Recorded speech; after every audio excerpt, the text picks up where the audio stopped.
into what that evidence may be? No, I do not have any insight into that, although I do have common sense.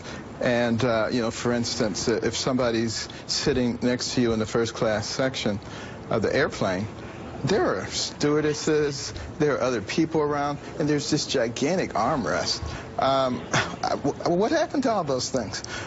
I really look at the way that these things have been brought up, and as you know, a week or two, I predicted that this was going to happen, and that they will keep coming up with to try to take your eye off the ball. The ball really is about what's happening to America. That's why 2 out of 3 Americans are concerned. And what we're engaging in is exactly what happens to pinnacle nations historically before their fall. They take their eye off the ball, start engaging in things that really don't matter that much. Not that, you know, sexual language and abuse is not important, but when you're talking about the train going off the cliff, you really need to deal with that first. The other thing but done is fiscal irresponsibility. Dr. Carson, Let me just finish these 3 points, please. You get 2 points. I'll let you get to your second point. You got to let me respond to the first point so we can do this in a rational way. So on your first point, though, you say the train's going off the cliff. The character of the conductor matters, though, does it not? Nations rise and fall based on the quality of their leadership, based on the character of their leaders. Character does count, yes, does it not? Yes. Yes, and the conductor needs to make a decision. If there's a fight going on in the coach car and the train's going off the cliff, which one is he going to do? That's a good conductor. The second point is fiscal responsibility. Nations, pinnacle nations, before their fall, they become fiscally irresponsible. We see that time after time. And then the third thing is they accept corruption in the highest levels as normal. Right. It seems like we've read that playbook and we're ready to go off that cliff. But fiscally irresponsible, Donald Trump's economic program actually leads to larger debts and deficits in the future than Hillary Clinton's, does it not? It depends on which economist you want to look at, but let's throw the economists out and let's use common sense. Well, let's use math. And let's look at common sense. From 1850 to 2000, our economy grew at an average rate of 3.3%. Since 2000, it's grown at less than half that, for the most part. Now, they say it's the new normal. There's nothing normal about it. What we've done is impose enormous restrictions on people with all of these regulations and had a tax system that is not conducive to entrepreneurial risk-taking and capital investment. You know, we have historical evidence that shows what works and what doesn't. And then people say, well, when you cut taxes, when Bush cut taxes, the deficit went up. Of course it went up because we got involved in 2 wars, which I didn't agree with.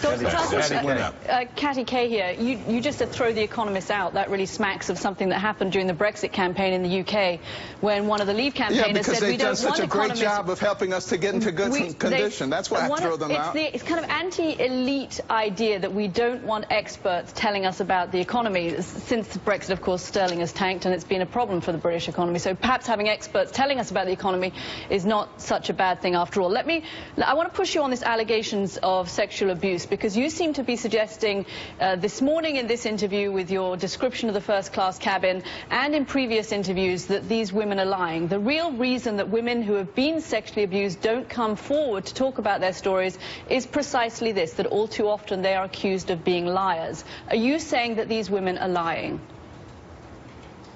That's your characterization, because you need to characterize it that way to try to make me the bad guy. No, but here's the fact. No, you just said it's a question. You're describing a first-class cabin where there was Stop. Hey, can you turn her microphone off, please? No. Turn her microphone off so I can talk. No, it's a simple question. Yes or no? Do you believe these women are lying or not? Nobody's trying to paint you as a bad guy. We just want an answer. Straight talk.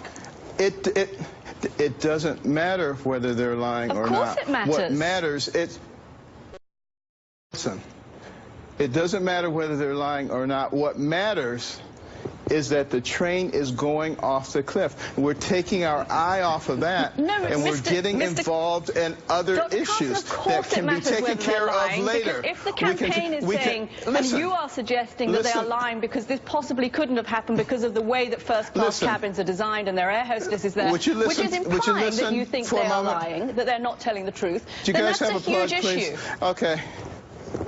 Here's what we need to be thinking about. I love the fact that all of a sudden you want to talk about morality in our country. I would love us to bring back our Judeo-Christian values and begin to teach those things and emphasize them at a time other than a political election. Let's do that. But right now, the train is going off the cliff. Are they not relevant? You've got to understand that. Dr. Carson, you definitely know how bruising a primary battle can be. But the entire time you ran for president, you were not accused of a sexual transgression the entire duration of your race, except perhaps by Donald Trump, who referenced you somewhat as a pedophile in a completely unfounded and ridiculous statement. What does it say that there are 1, 2, 3, 4 multiple accusations about Donald Trump, and you didn't have a single accusation like that against you? Again, not the important issue. It's like hitting against a brick wall, getting people, and particularly people in the news media, to understand how much trouble we're in. Look at what's happening to the future of our children. We got a almost $20 trillion national debt, a fiscal gap of $200 trillion. Carson, 50% of the electorate are women. You think about what's happening with our borders. You think what's happening with our jobs. You think about what's happening with education. You look at all the division that's going on in our country. A house divided against cannot stand.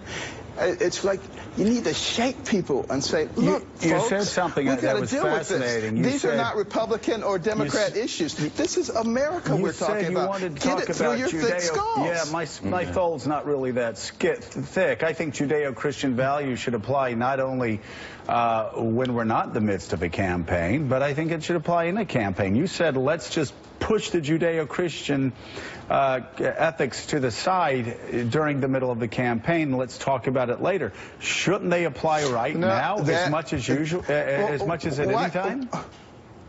Why is it that you people in the media like to take something that someone said and then try to recharacterize it as something else so that you can then come back and say, this is what he said? Why not just listen to what I'm telling you? I am listening to what you're telling me, and you can go back, and the great thing is we have transcripts and we have tapes, and you said we shouldn't focus on Judeo-Christian values right now. It's on the transcript, it's on the tape. Do you think Judeo-Christian values apply during campaigns or only after campaigns? Now, let me tell you what I actually said, and I'm glad it is on the tape. I am too. I said I would love for us to engage in a conversation on Judeo-Christian values, and I would love for us to bring morality back. And we need to do it at times other than a political campaign. But we're not doing that. Right now, what we need to do is concentrate on the reason that 2 out of 3 Americans feel that our country is on the wrong track. In the media, the reason that you are protected by our Constitution is because you're supposed to be objective and on the side of the people and helping them. When you take sides, it is absolutely distorting to the original What side have I taken, Dr. Carson? I'm just curious, because Hillary Clinton people think I'm on Trump's side, and Trump people think I'm on Hillary Clinton's side. I'm so confused. I don't know what side I'm on. Let me ask you a question. Do you believe that your network is unbiased? I don't believe any network is unbiased. All right, then you have just confirmed what I said. You need to be working toward that goal. No, I haven't. Don't just capitulate to the fact. Don't just capitulate to it. There aren't robots running any network. I mean, there is a point of view at Fox. There's a point of view at CNN. There's a point of view at MSNBC, with the New York Times, with the Wall Street Journal. I mean, and I'm smart enough to read all of those and filter through it. I'm sure you are too, right? Well, how about you become the champion for the people and start I am the trying to be champion for the very people, sir. objective? I am, and All that's why we let Democrats and Republicans come on, and we consider this to be a safe zone, and we don't let people talk in talking points. Work on your colleagues then, please. My colleagues can take care of themselves, but Dr. Carson, we thank you for being with us, you work on your colleagues. Please work on my Republican Party and Elise's Republican Party. We're in